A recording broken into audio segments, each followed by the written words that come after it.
welcome to Friday. We've gotten a whole week done. And my name's George Gary, and those of you joining us for the first time, I'd like to welcome you. There's lots of new people every week coming in and watching, and if you enjoy this, go ahead and ship it to other people too. And then I've got a lot of friends that didn't even know we were doing this, and we're on month 2. So we did take a week off a couple weeks ago. But today I'm doing, right now I'm grilling some ground beef 80% with some onions. I didn't think it would be too exciting doing this in front of you for 20 minutes. But you want it to be kind of crumbly. And I'm going to turn it off for a second. And then what we're going to do is, today's retro day. I wanted to make mac and cheese, which we're going to make my version of mac and cheese. And then we're doing Sloppy Joes. I remember in high school and in elementary school, Sloppy Joes were really kind of fun. 1969 is when they came out with a Sloppy Joe can. This isn't it, but it's similar. This is called Sloppy Joe sauce that I saw. And I was looking at all the ingredients, and it was just a bunch of crazy stuff in here.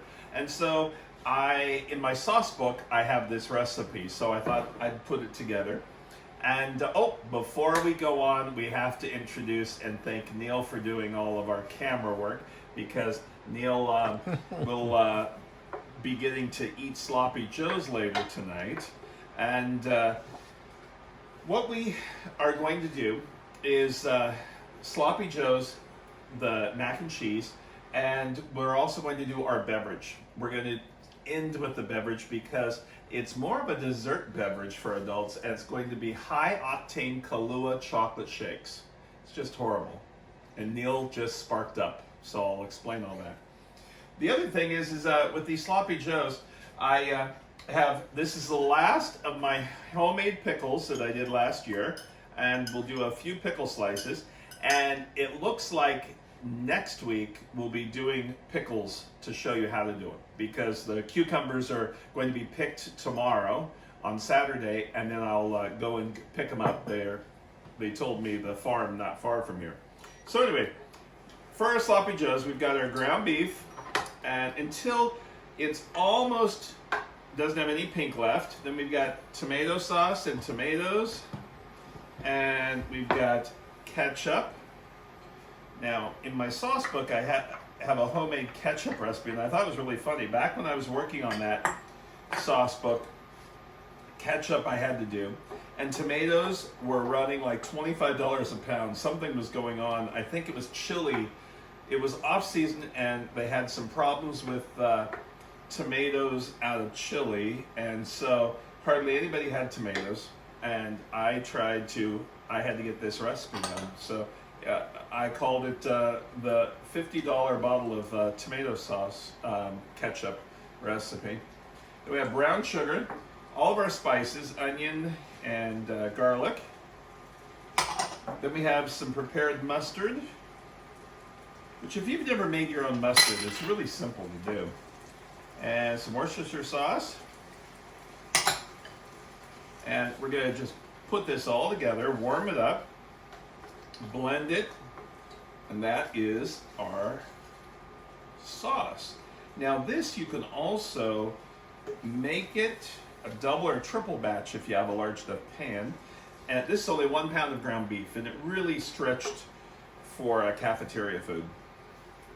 And the mamwiches, I remember it's not a mamwich, no, it's not a meal unless it's a mamwich or something like that. So we're gonna just blend this up until it heats all completely, and then it's done, and we can put it on our toasted buns. And you have to have your buns toasted. That's a picky thing about Neil. He has to have his buns toasted, don't you, Neil? Yes, they do. I don't like soft bread.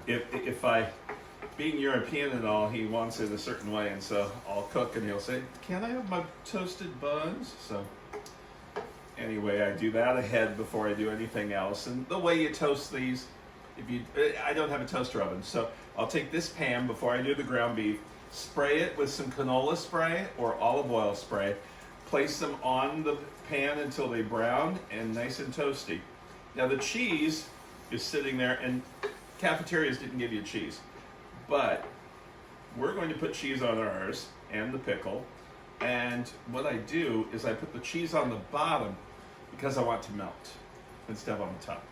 And lately, because if you go through drive-thrus, that's the only kind of food you can get once in a while, and so we'll go get tacos once in a while through the drive-thru.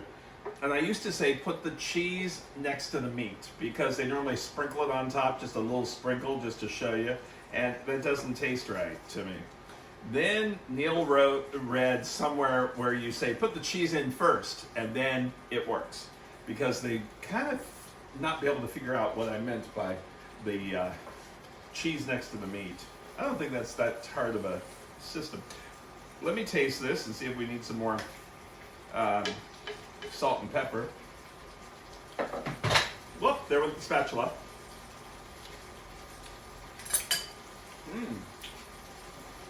No, it doesn't. I think it's perfect. It's got a little sweetness because it did have some sweetness to it. But they use corn syrup and all sorts of things. We use brown sugar, like I said. Let me spoon this up and put it on our... Now, when you make this, it's kind of hard. You overfill them, is what you do. Just like that. And we'll put some pickles on top. Now this recipe makes enough for 6. A little crunchiness of the pickles. And whoa! Everything wants to run. And I like to serve this with a little bit of a coleslaw or salad. And that cheese is melting perfectly. So there are the Sloppy Joes. Sloppy Joe. There we go. So we'll come back and we'll get the cheese. What is it? Mac and cheese. I was trying to think of, I was going to call it blue cheese because we did blue cheese the other day. But we'll be right back and get the next recipe going for you. I was just cooking the pasta and the macaroni, large. And it just came out, so I'm going to toss a little bit of olive oil in there, just a little bit, so it doesn't stick all in one shot. And in the meantime, while that's sitting there, it's not on the heat. So I'm going to make my mixture that's going to go in. And we've got eggs. And I put this into a bowl right here. Let me push this over a little bit. It's not on, I'm just using that so it's not sitting on something. All right, so we got eggs. Butter, melted. Those eggs were room temperature. If it would have been cold eggs, they would have been curdled with the hot milk. I mean, with the hot, butter. So there's heavy milk, whole milk. Then we have heavy cream, and the other day people saw that I was using glass bottles and they want to know where I got it. So I get farm produce stuff. And I'm going to put it on the website. And I was looking that they give a discount coupon, so you'll get $15 off if you order anything. And it's a great produce, and every other week we get a huge box of produce. There's our cheeses. Now, I have listed about 9 different kinds of cheeses you can use in this. And this into our mac and cheese.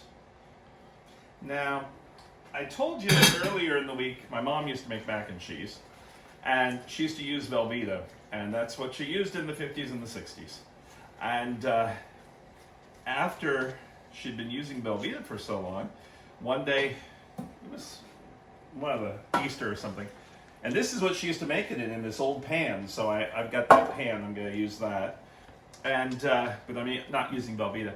But one day I go to the house and she's got Velveeta and or the mac and cheese, and I looked at it and I said, "That's not your mac and cheese." And we didn't use the whole block back then, but today I can. So now it's like neon orange, and that means your palate's used to a certain thing. So it didn't taste right to me because it had too much cheese in it. So anyway, here is our mac and cheese. Now, I do not do a crunchy topping. If you want, take some breadcrumbs, throw it on top. It'll be great without or with. And this is a 9 by 13 inch pan. I believe this pan was like my great grandmother's, and it came out of the refrigerator. It was a refrigerator pan or something, but make Jello in it and this. So my mom gave this to me recently. We're gonna put this in the oven, and in about 30 minutes, I believe. Yep. And we'll be back with our mac and cheese and our adult beverage next. Okay, our mac and cheese is still bubbling out of the oven, and you can tell with all the strings of cheese how warm it is. And it's not a dry mac and cheese. If you like a dry mac and cheese, you can add some filler to it, which would be more like some breadcrumbs. And there is our mac and cheese. So we made our sloppy joes and our mac and cheese. And next we're gonna make our adult Kahlua beverage to finish the week out. We'll be right back. Okay, our adult beverage of the week. Anyway, I'm using vanilla bean fresh ice cream that we made last week. I made another batch. And I originally did this recipe on CBS San Diego because it was National WTF Day, What the Food Day, which was Chocolate Shake Day. And when I made this, the news anchor, in the middle of my show, came over and took this and started drinking it. And if you saw that, it was crazy because there's so much Kahlua and alcohol in this that kids cannot even come close to this stuff. So anyway, what we have is we have ice cream, and I call for chocolate ice cream, but since I had the vanilla bean, I'm using that. We're going to use espresso powder or like the Nestle's Quick because we want it to be even richer. You're used to the Kahlua like this. Now, there's also another Kahlua that is 70 proof. It's thicker. Let me show you the difference when I pour it into a cup, because let me get a glass cup so you can kind of see the difference between these two. And once you've had you think Kahlua is good? Wait till you have the special. It is darker, richer, and whoop. And so, you know, you don't want that to go to waste. So as soon as I finish, I'm sure I will clean that up. And here's the regular Kahlua. It doesn't, I thought it looked different when I was working with it, but I guess not. But you can really tell the difference in flavor. So I use the richer, that was hardly any. There we go. And my powder. And I'm using real milk, whole milk. And this milk, it comes from that dairy also that I get it delivered.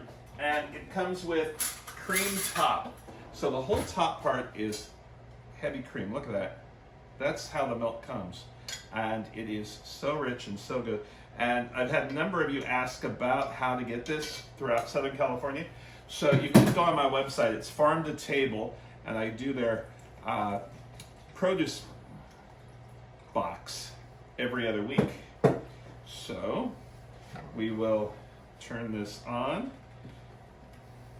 blend that up.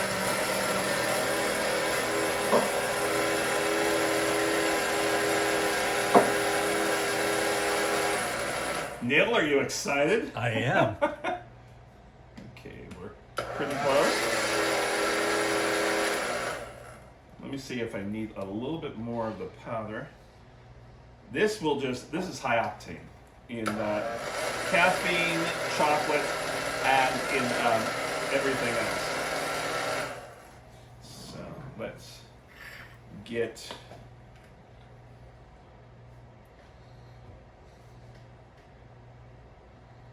and you can add more if you want richer and thicker. You just add more ice cream. If you'd like it a little runnier, you go ahead and add more Kahlua. And Neil, you want one? Sure, I do. Of course you do. Neil's gonna be on camera today. There we go. Cheers. Cheers. Cheers. Taste it. Is that good? It's like an adult shake. You have to finish. Anyway, we'd like to thank you all so much for joining us this whole week as Neil goes across the camera. We did a lot this week. We started out on Monday and did limes. Tuesday we did blue cheese. Wednesday we did lemons. Thursday we did ginger.